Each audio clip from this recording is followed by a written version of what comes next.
Breaking news చూస్తున్నాం. శ్రీకాకుళంలో diarrhoea కలకలం రేపుతుంది. డయేరియా తోటి ముగ్గురు మృతి చెందగా 55 మందికి చికిత్స కొనసాగుతుంది. శ్రీకాకుళంలో డయేరియా పైన సీఎం చంద్రబాబు నాయుడు సమీక్ష జరిపారు. అధికారులతోటి ఫోన్లో మాట్లాడారు. డయేరియా ప్రబలడానికి రోడ్డు రిపేరు పనులే కారణమని సీఎంకు అధికారులు వివరించారు. బాధితులకు మెరుగైన వైద్యం అందించాలని చంద్రబాబు ఆదేశించారు. దీనికి సంబంధించి మరింత సమాచారాన్ని మా ప్రతినిధి నాగభూషణరావు ఫోన్ లైన్లో అందిస్తారు. నాగభూషణం, ఇక్కడ శ్రీకాకుళంలో డయేరియా కలకలం రేపుతుంది. డయేరియా తోటి ముగ్గురు మృతి చెందగా 55 మందికి చికిత్స కొనసాగుతుంది. శ్రీకాకుళంలో డయేరియా పైన సీఎం చంద్రబాబు సమీక్షకు సంబంధించిన దగ్గర ఉన్న అప్డేట్స్ ఏంటి?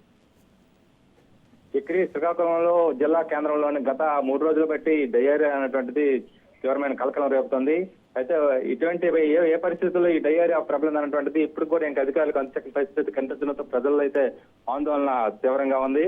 అయితే ఈ డయేరియా వ్యాధి లక్షణాలతో ఇప్పటి వరకు ముగ్గురు చనిపోవడం జరిగింది. 58 మంది ప్రస్తుతానికి హాస్పిటల్లో చికిత్స పొందుతున్నారు.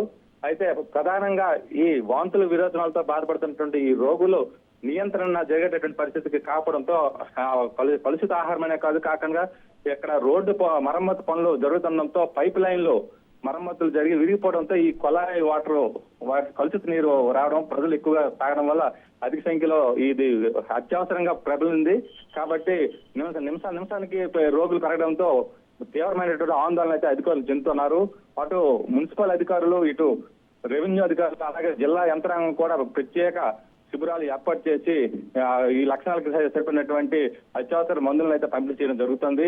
హాస్పిటల్ అయితే ఈ రోగులతో కిక్కిచ్చిపోయింది. బంధువులు కూడా ఆందోళన చెందుతున్నారు. ఇంకా మృతులు పెరిగేట అవకాశం ఉండడంతో మరింత తీవ్ర ఆందోళన అయితే జిల్లా వాసులు అయితే చెందుతున్నారు. అయితే ఈ నేపథ్యంలో ఈ వ్యవహారాన్ని రాష్ట్ర ముఖ్యమంత్రి చంద్రబాబు నాయుడు కూడా పరిస్థితిని ఆరా తీస్తున్నట్టు తెలుస్తుంది.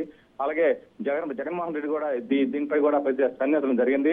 ఈ నేపథ్యంలో స్థానిక నాయకులు అంతేకాకుండా కేంద్ర మంత్రి రామ్మోహన్ నాయుడు, అలాగే రాష్ట్ర మంత్రి అచ్చెన్నాయుడు కూడా దీనిపై ఆరోపిస్తూ అధికారులతో ఎప్పటికప్పుడు సమావేశాన్ని అయితే ఏర్పాటు అంటే ప్రత్యేకంగా ఫోన్లో సంభాషిస్తూ పరిస్థితిని సమీక్షించుకుంటున్నారు. ఏది ఏమైనప్పటికీ ఈ కలుషిత నీటిని తాగడం వల్ల ప్రజలకు ఈ పరిస్థితి వచ్చినటువంటిది ప్రాథమిక నిర్ధారణ అయితే జరిగింది, కానీ పూర్తి స్థాయిలో అయితే నిర్ధారణ జరగలేదు.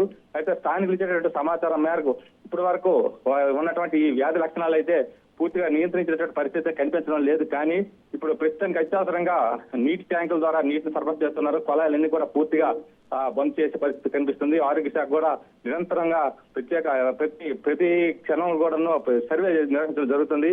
ఈ నేపథ్యంలో పరిస్థితి చేయి దాటక ముందే పూర్తి స్థాయిలో నియంత్రించే విధంగా అధికారులు అయితే చర్యలు తీవ్రంగా చేస్తున్నారు. Chakri. Right, thank you Nagabhushan.